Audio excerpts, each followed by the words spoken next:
Ils apparaissent comme des confettis dans cette mer prête à les engloutir.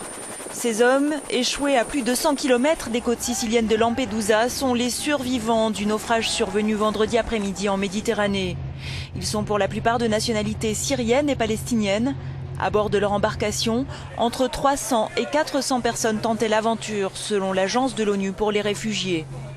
De cette traversée contrariée vers l'Europe, plus de 200 migrants clandestins ont pu être secourus, tandis qu'une trentaine de corps sans vie ont été repêchés. De nombreux passagers manquent donc à l'appel. Les secours poursuivent leurs recherches.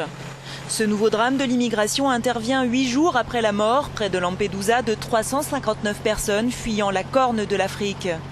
Les survivants sont arrivés sur la petite île sicilienne, dont la capacité à accueillir des immigrés ou des demandeurs d'asile a depuis longtemps atteint ses limites.